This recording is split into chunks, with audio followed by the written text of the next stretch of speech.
Now, the purpose that I wanted to be a physician was to help others and to be healing, to be comforting, and to help people to become better.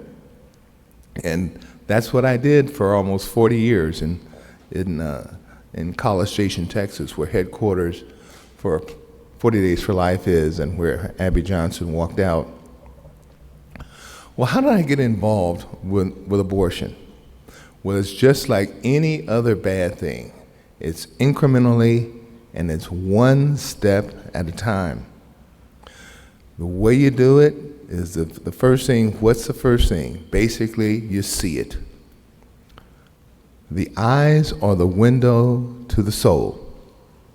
Once you see something, you assimilate it within your soul, within your spirit. If you're going to go into medicine or related field, don't go see an abortion. You don't even really need to see a video. Some of you may see depictions of that and stuff, but once in a clinical setting, if you go watch some people kill a baby, that's the first step in what we call, and you've heard it over the weekend, or over these several days, that's the first step in that desensitization, dehumanization process, where they're trying to program you and make you think that killing a baby is something that's normal, and it's not. So what's the next thing? In medicine, we have this saying, you see one, you do one, and you teach one.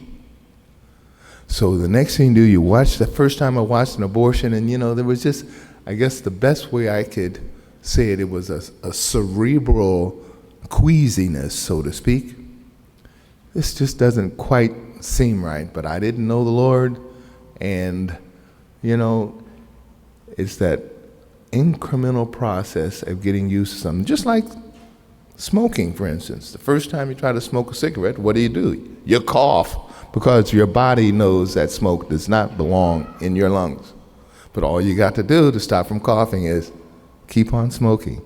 And the next thing you know, you got to smoke several a day, one after dinner, one after whatever.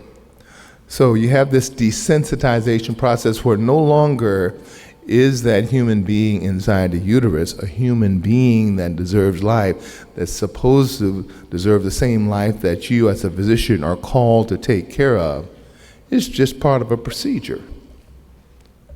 So abortion, the process of killing a child, is now just another surgical procedure, but it's the only surgical procedure where the intent is to kill the patient. The only procedure in medicine. So we say, see one, do one, teach one. So the next thing you know, it's good old Dr. Robinson's turn to sit down on that stool, and while that woman is lying down on the table, and in about 10 minutes, you can go through a set of steps and take her baby away. It takes about 10, 12 minutes to do a surgical abortion in the first trimester. And it gets easier each time. In the back of your head that it's wrong. But again, it's that progressive desensitization that happens with any sin, be it pornography, gambling, alcoholism, whatever, drugs. It's a progressive desensitization process. Well, I was involved in abortion in LA, and once you are licensed and know how to do the abortion procedure, you have a very marketable skill. When I learned to do abortion, Roe v. Wade had been passed for about 6 years or so, and there seemed to be abortion facilities on almost every corner. It was very easy to get what we call a sideline, a side hustle.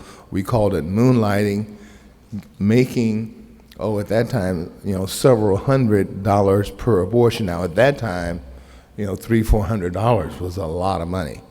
And that would be about half of what the entire fee was. Half the fee goes to the owner of the facility, and the other half, you walk away. So what it's like when you walk into a room, you walk in one room, and that lie that they tell you, that abortion is between a doctor and the woman, that's another lie.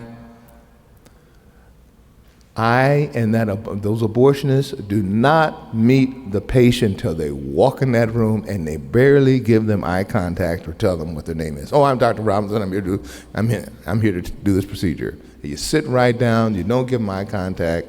The woman, most of these women don't want to be there. It's not normal for a woman to want to kill her child.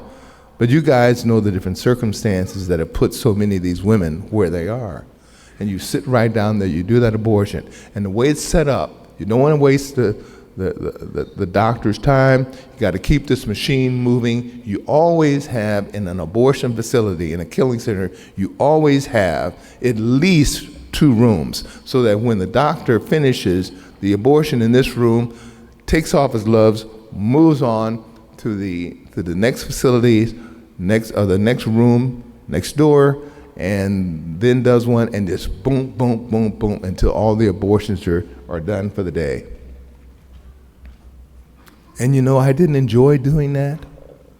Who really enjoys doing abortions? But one of the other components is that money. What does the Bible say? That money is the root of all evil, isn't it?